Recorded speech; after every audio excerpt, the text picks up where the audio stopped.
Fala comigo, tropa! Sejam todos muito bem-vindos ao Mundo Bet. Se você não me conhece, meu nome é Christian e hoje estamos aqui para analisarmos os jogos do dia 28 de fevereiro de 2022, segunda-feira de carnaval. Só que antes, se você não é inscrito no canal, já clica no botão de inscrever, ativa o sininho também, dá essa força aí pra gente estar crescendo no YouTube, tá legal? Se você quiser também, o link do grupo do Telegram tá na descrição do vídeo. Bom, mas já falei demais, sem mais delongas, vambora pros jogos.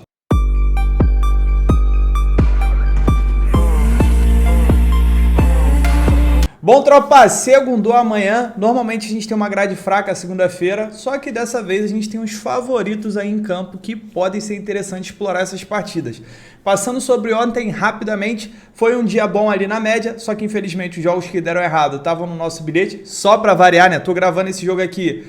O Leipzig ganhou de 1-0 apenas, o técnico poupou os melhores jogadores, só entraram ali no final do segundo tempo, que foi quando o Leipzig ganhou o jogo. Tá? Não esperava que ele ia poupar os jogadores, ele brigando pela Champions League, para jogar um jogo de Copa contra um time de segunda divisão no meio de semana. Né? Mas ele é treinador, eu não sou, não tenho como opinar, né? Se o cara fez isso, ele sabe o que estava fazendo, mas acabou quebrando a gente. E teve o Mônaco também, né? Que vergonha do Mônaco.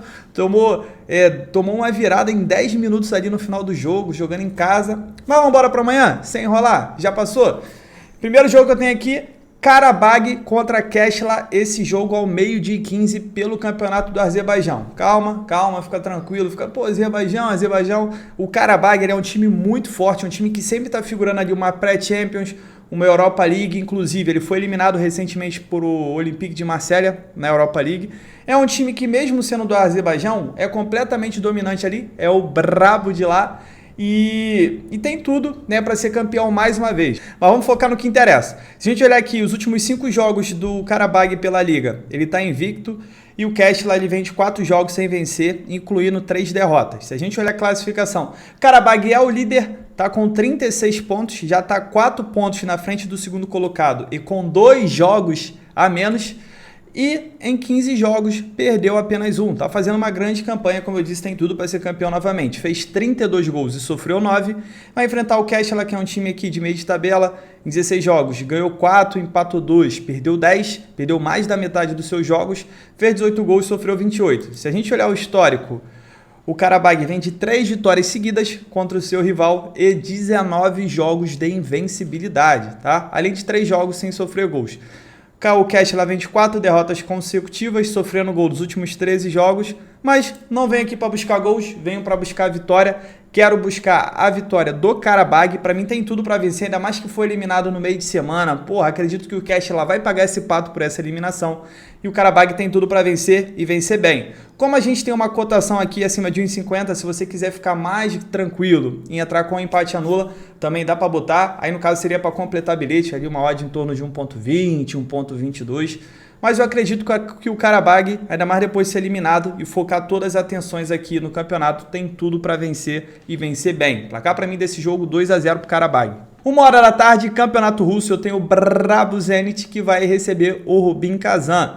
Deixa eu olhar aqui os últimos jogos. O Zenit está invicto na liga e o Rubin Kazan dos últimos 5 perdeu 4 e venceu apenas 1. Vem de 3 derrotas seguidas. Só que tem um negócio interessante, né? Porque o campeonato ele parou desde o final de dezembro e só está voltando agora nesse final de semana. O Zenit é o segundo colocado, né? Ele que é atual campeão, time completamente dominante lá na Rússia, só que ele tem um jogo a menos. Então é importante ele vencer esse jogo para retomar a liderança. Ele em 18 jogos ganhou 11, empatou 5, perdeu apenas 2, fez 44 gols, sofreu 20, é um time muito over, com um ataque muito forte. Vai enfrentar o Rubin Kazan, que está aqui com 22 pontos, está lutando contra o rebaixamento, o primeiro time aqui na zona do rebaixamento está a 3 pontos atrás dele apenas. Essa parte aqui está completamente embolada. Está com 22, tem outro com 22, 19, 18, 16. Então é importante ele tentar pontuar contra o Zenit. É um time que na temporada passada ele era bem mais over, agora está uma média mais razoável. 18 jogos, fez 23 gols, sofreu 27. Vamos dar uma olhada no histórico. Normalmente quando elas se enfrentam, é jogo para gols dos últimos 6. Em todos os 6 a gente teve pelo menos 3 gols e dos últimos 6 em 5 foram ambas marcam. Nada de interessante aqui, o Rubin Kazan está dizendo que vem de 6 jogos de vencibilidade, mas toma cuidado porque são amistosos, tá? Amistoso não é para levar em consideração, pelo menos eu não levo de jeito nenhum. Ó, se você olhar aqui, ó, só empate e tal, mas prefiro ficar de fora. Por quê? Porque amistoso não vale nada, tá bom, tropa? É isso que eu quero que vocês entendam. Um time jogando amistoso, ele não tem a obrigação de ganhar, ele não tem por que ter uma dividida forte, correr o risco de se machucar ou querer brilhar, tá bom? Essa é a minha opinião sobre amistoso, por isso eu até aconselho a vocês nunca entrarem. Mas vamos focar nesse jogo aqui. Acredito na vitória do Zenit, tá? Ainda mais que o Zenit está mordido. A gente tem tido... Como é que fala? A gente tem tido bons resultados dos times que estão sendo eliminados precocemente. Parece que o time vem com sangue nos olhos para enfrentar seus adversários. E eu acredito que o Zenit deva vencer. Só que tem um fator de risco desse jogo, que é o quê? O campeonato está parado e também a situação que está acontecendo entre Rússia e Ucrânia, né? Isso aí, de alguma forma, pode estar afetando os jogadores, a mente dos jogadores, né? Porque, querendo ou não, viver numa situação dessa. É claro que é bem pior tá na Ucrânia, mas como a Rússia também está participando, de uma certa forma pode influenciar sim.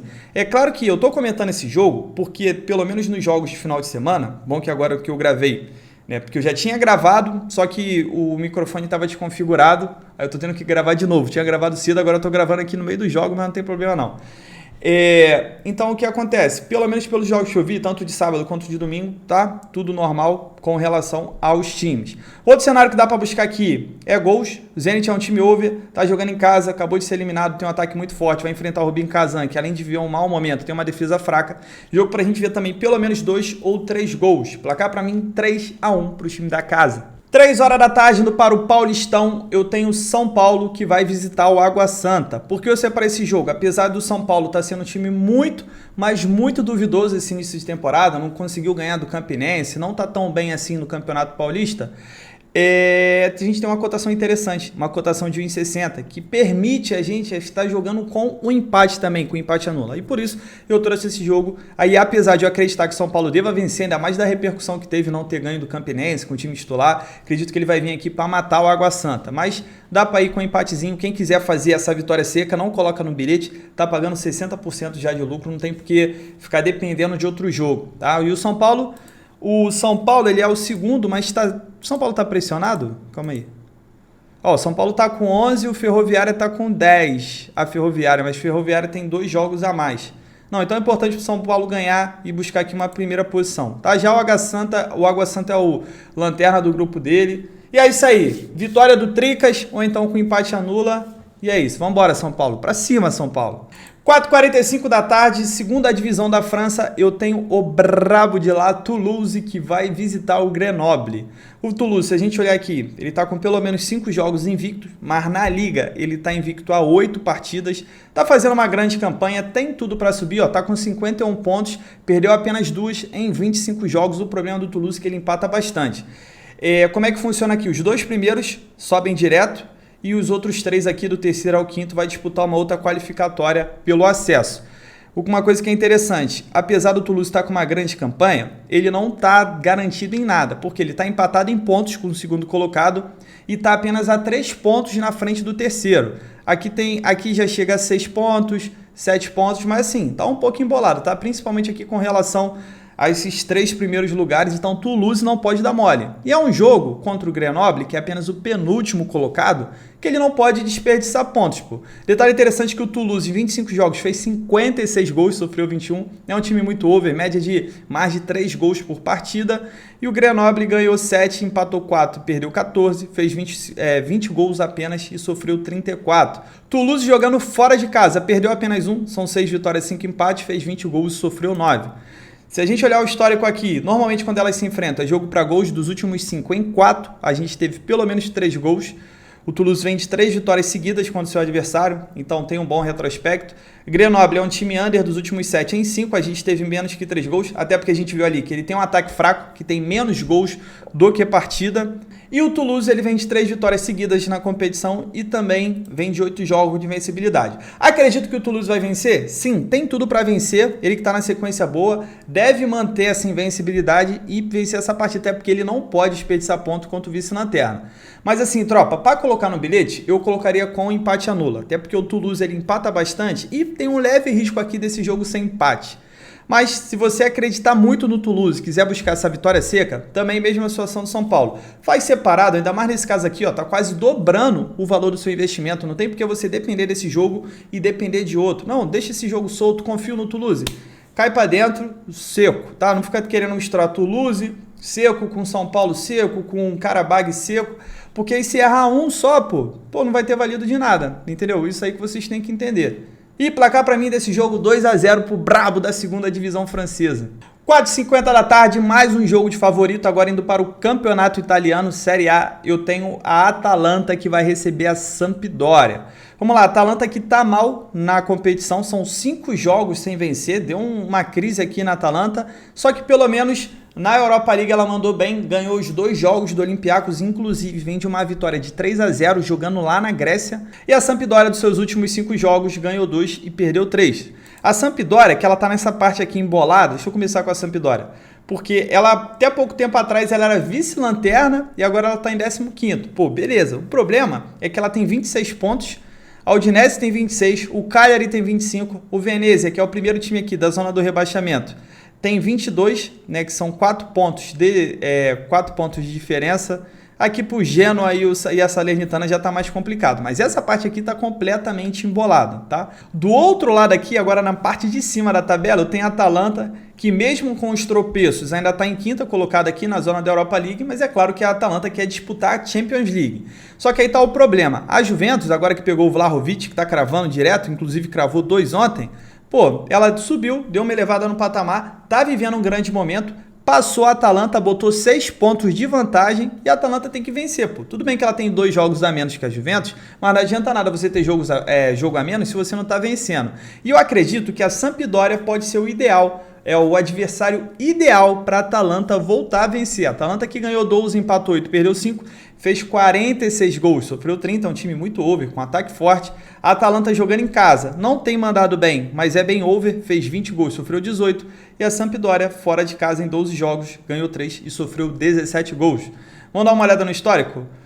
Nada de interessante aqui pra gente, né? Vamos direto então pro que eu espero dessa partida. Eu espero, como eu disse para vocês, que é o jogo que a Atalanta deve voltar a vencer, ainda mais depois dessa goleada, deu aquela moral, né, ganhar do Olympiacos lá na Grécia dessa forma. Eu acredito que dá uma levantada no time e jogar em casa a Atalanta deve voltar a vencer. Só que a gente tem visto que tem sido muito perigoso entrar nos favoritos do campeonato italiano. Sem empate, está sendo complicado, então eu deixo a critério de quem é corajoso. Jogo interessante para mim também para gols, tá? Porque eu tenho um ataque muito forte da Atalanta contra uma defesa muito fraca da Sampdoria. A Atalanta está jogando em casa, ela deve se expor, ela deve ir para cima e a tendência é que ela faça um gol e aí o jogo fica mais aberto. Então dá para cravar mais de 1,5 gols no safe do bilhete, mas o 2,5 também me pega e me pega muito para essa partida. Placar para mim desse jogo, vou cravar um 3-0 para a Atalanta, tá? Vou meter essa mesmo. E para a gente fechar o nosso dia, 5h15 da tarde, Campeonato Português, eu tenho o Braga contra o Santa Clara. Só que antes, tá vendo o vídeo até agora, tá curtindo os palpites? Pô, se inscreva no canal, puder deixar um like, um comentário, isso ajuda muito o YouTube a divulgar o canal, mas ajuda muito mesmo. É o seu like que vai fazer o nosso vídeo aparecer nos vídeos recomendados ali para outras pessoas que curtem conteúdo de aposta, mas de repente não fazem parte da nossa tropa. Então, deixa o like aí, dá essa moral, quem puder deixar um comentário também. E é isso. Vambora, vamos fechar aqui logo o nosso vídeo. Braga contra Santa Clara. Quem me conhece sabe que eu não sou muito fã de entrar no Braga na segunda parte do campeonato, porque assim, existem esses 3 times, né, que estão numa prateleira. O Braga está numa prateleira de sozinho e depois vem os outros times de Portugal. O que acontece? No começo o Braga tem aquela empolgação de querer ganhar, de tentar disputar uma Champions League, né, porque só até o terceiro que tem chance de disputar. Só que aí quando os times começam a ficar assim muito mais distante deles, ele começa a dar uma desanimada, porque não tem mais pelo que brigar. Ele está com 44 pontos. Atualmente ele está a 8 pontos do Benfica, que é difícil de tirar essa vantagem.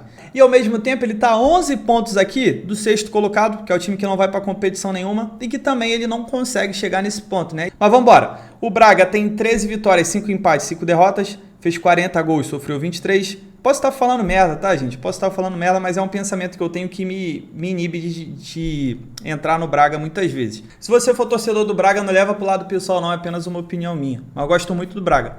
Vamos lá, o Santa Clara, 23 jogos, ganhou 6, empatou 7, perdeu 10, fez 27 gols e sofreu 42. É um time que sofre muito gol, o Braga é um time que faz muito gol. O Braga jogando em casa, em 12 jogos, perdeu apenas 2, fez 22 gols, sofreu 10. E o Santa Clara jogando fora de casa, venceu apenas uma em 11 jogos e sofreu 22 gols. Vamos dar uma olhada agora no histórico. O Santa Clara vem de 3 jogos sem vencer, 5 jogos seguidos sofrendo gols. É um time over, dos últimos 5 em 4 a gente teve pelo menos 3 gols e dos últimos 5 em todos os 5 foram ambas marcam. Então vamos lá, tropa, separei essa partida porque o Braga é favorito, tem tudo para vencer, tá jogando em casa e além de ele ser um time que perde pouco em casa, é um grande mandante, ele é até melhor mandante que o Benfica, vai enfrentar um time que é um péssimo visitante, ganhou apenas uma, então dá pra gente ir com essa vitória e dá pra gente ir com o empate anula também, tá? A gente tem uma cotação aqui interessante e dá então pra gente ir com o empate nulo, quem quiser aí ficar resguardado com o empate. Placar pra mim desse jogo 2-0. Quem quiser explorar gols nesse jogo, dá pra buscar mais de 1,5, porque a gente tem um ataque forte do Braga contra uma defesa fraca do Santa Clara. Mas esse empate anula aqui tá me pegando mais, beleza? Bom, tropa, fechamos os nossos jogos de segunda, apesar de não ser muitos jogos, apesar da gente estar em época de carnaval, tem jogos interessantes, eu que normalmente tiro folga na segunda, vou trabalhar amanhã, porque me chama a atenção aqui alguns jogos. Então é isso, beleza? Não esqueça de fazer a gestão de banca e tamo junto, muita fé, pra cima!